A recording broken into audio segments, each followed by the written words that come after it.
For any of the more than 20 million people who reportedly watched Donald Trump's convention speech last night, two things were plain as day. First, there is no change in his tone. Expectations that his prepared remarks would offer a heartfelt appeal for national unity met the reality of a rambling, self-indulgent 93-minute Trump rally speech, full of lies about the Democratic Party, weaponizing the justice system, and the China virus, and a migrant invasion, including really sad and upsetting, lurid tales of crime. Invasion was a word he used 13 times. Now, the second thing, which I said before, but I just want to take a second with is, again, this is an aging man who's obviously in decline, right? He's 78 years old. He's just 3 years younger than President Joe Biden. If Biden had delivered that same speech, including some of the sections I'm going to read you, the news stories today would be about the hiccups and the gaffes. They would. And instead, we got headlines that, to my mind, massively mischaracterize the speech, perhaps having been written off of the prepared remarks. Trump takes a unity tone, declared the Pioneer Press of St. Paul, Minnesota. Trump emphasizes unity, the Dallas Morning News reported.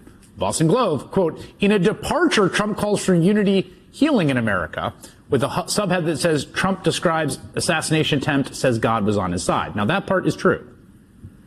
But the unity part or not, that's not an accurate characterization of the whole speech, just not. So here, I want to read you, okay, straight from a transcript of Trump's speech to show you what I mean. And the reason I'm going to read it to you is I have found often reading the transcript fully communicates what we're dealing with here. Okay, so in his own words, we will replenish our military and build an Iron Dome missile defense system to ensure that no enemy can strike our homeland. And this great Iron Dome will be built entirely in the USA. We're going to build it in the USA. Okay, just to be clear here, this is actually a plank in the RNC platform, and it's completely deranged, okay? This would be like a child conjuring up what they think American defense policy is. Iron Dome protects from very short-range rockets that are fired from Gaza and sometimes from Lebanon into Israel. No one's firing rockets from Quebec, okay, or from Guadalajara. There's nothing to do there. We're not under assault from short-range rockets. Also, the system costs billions of dollars for a state the size of New Jersey, okay? We're talking like $1 trillion investment for something that doesn't exist as a threat. It literally makes no sense, and it is in the RNC platform. First part, he continues. And now he's ad-libbing, okay? That first part in the speech, now he's ad-libbing. And Wisconsin, just like I gave you that massive ship contract. You're doing a very nice job, Governor, right? Thank you, Governor. They're doing a great job. Okay? So as far as I can tell here, Trump was looking over to Scott Walker, who did indeed serve as Wisconsin's governor 5 years ago, and is not the governor now. You're doing a great job, Governor, right? Not governor now. From the transcript again. In fact, I had a little design change, and we gave them a tremendous, for essentially what we used to call destroyers. These are now the most beautiful. They look like yachts. Okay, so he changed the destroyers to look like yachts. I said we have to take the bow, we have to make it a little nicer, a little point at the top instead of flat nose. And the people at the shipyard said, this guy sort of knows what he's doing. After he does the whole riff on the destroyers, he then goes back to Iron Dome. Again, Iron Dome. Israel has an Iron Dome. They have a missile defense system. It's not a missile defense system, by the way. It's a rocket defense system. 342 missiles were shot into Israel, and only one got through a little bit. It was badly wounded. I think he's talking about the rocket. It fell to the ground, but most of them are, and Ronald Reagan wanted this many years ago, but we really didn't have the technology many years ago. Remember, they called it Starship, Spaceship, anything to mock them? Okay, that, of course, is wrong. Reagan's plan was nicknamed Star Wars, which he obviously couldn't remember, so he said Starship, which is the rock band that sang We Built This City back in Trump's heyday. Mehdi Hasan is the author of Win Every Argument, The Art of Debating, also the founder and editor-in-chief of the new media organization Zitio, and he joins me now. I do think, Mehdi, just going through the script today, that, again, part of it is that he always sort of sounds like this. So there is a kind of acclamation that has already happened, but it is worth just actually encountering it, trying to encounter it afresh, so as to cover it accurately. Yeah, I mean, Trump is dog bites man on a grand scale, right? He's so inured us and immunized us to his craziness and derangement and dishonesty that we all kind of move on. And Chris, you showed some excellent headlines from kind of state and regional and city papers. The New York Times, the paper of record, their headline on the speech was, after an emotional beginning, Trump veers into familiar partisan attacks. Right. Not only does that underplay the derangement of the speech, as you've just pointed out, but I think the word familiar is very important there. Familiar partisan attacks.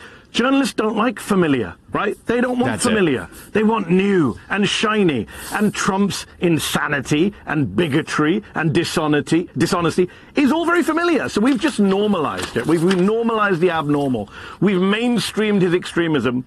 And that is a fundamental problem, because you then end up gaslighting your readers and your viewers by pretending that this speech was somehow normal. I interviewed a member of the Washington Post editorial board earlier today who said, well, when I said it was an insane speech, a crazy speech, he said, well, it was just normal Trump. But that's the problem. Normal Trump is crazy, is insane, and we need to keep saying that. But we don't, and therefore, we, the media, are not doing our job. Yeah, and that point, there was something actually new about it, which I think was also worth noting. And Dave Weigel, I thought, did a great job in his Americana newsletter. He said Donald Trump walked onto the Pfizer forum stage as a Caesar barely wounded by an assassin and in full command of his party.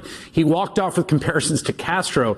Even from sympathetic conservatives, a dramatic retelling of the Butler shooting eased into the longest and most meandering acceptance speech since candidates started showing up at conventions. I saw other people say, look, full stop, that's the worst convention speech I've ever seen. I mean, it just, and again, this is the point, and I think it's also difficult, again, the conventions of all this, and I'm using the word advisedly, is such that, look, we're covering a convention. It is the Republican Party convention. Like, in some ways, the normalization has been done by the Republican Party giving this man the nomination, right? Like, we are going to cover the convention. It is one of the two major party conventions. He is going to be on that ballot, along the other one. So you just got to work overtime to find ways to communicate the weirdness. 100%. And we're not working overtime. We're not working within normal time. I mean, people say time travel's not possible. It is. The media has time traveled back to 2016. This is the 2016 media, excited about Trump, faux naive about his intent, constantly waiting for a change of tone, a new person. This is the day he became president. And it's killing me, because yes, you have to cover the convention. Yes, it's a binary system, but you don't have to cover it in this way. And I just think, look, the problem, of course, is, Chris, the elephant in the room is, as long as Joe Biden is on the scene, journalists have the cop-out of saying, well, hold on. Look at Joe Biden. And I think about that debate, Chris, that you've already mentioned. Donald Trump gave the second worst debate performance in American history. Yes. The problem is the worst was given by Joe Biden next to him. So we didn't pay attention to what Trump said that night. In any normal night, had we heard a candidate say, when he's asked about his climate change policy, you know what Trump said that night? We had H2O. That's a literal quote he said that night. We had H2O. What the heck? What on earth do you mean? But no one asked that. No one noticed, because Biden was busy saying we beat Medicare or whatever it was. So that is a fundamental problem, that he's getting away with it on multiple levels. And it's also the case that, to your point about that point about 2016, I think is good, because I do see a lot of echoes. That partly what's really frustrating about that too is there's a record. There is a record. He governed for 4 years. So if he's saying things like he's improvising a new tone on immigration, that we want to expand legal immigration, well, he reduced legal immigration when he was in office. There's a very clear record. He made it nearly impossible to legally immigrate to this country. So you cannot, it's one thing in 2016 where it's like, well, what it will be like. He did govern. That's the other thing that I think has been missing, is comparing whatever he's saying now, whatever the rhetoric is, whatever the 2.0, to an actual record. I'm glad you mentioned COVID earlier, Chris. It kills me that we just move on from the fact that several 100,000 Americans are dead who should be alive today had Donald Trump done his job as commander-in-chief, as president. We just gloss over that. And look, every headline today should have really been the one line in the speech that really mattered, which was they cheated with COVID. We're not going to let that happen again. That is Donald Trump saying, we're going to do it all again. Insurrection, election interference. We're going to do it all again. He said it twice. We're not going to let them do it again. That should have been the headline on every newspaper today, that the man calling for unity actually says he's going to do another insurrection. That is the headline. That was our headline, Mehdi Hassan. Thank you very much.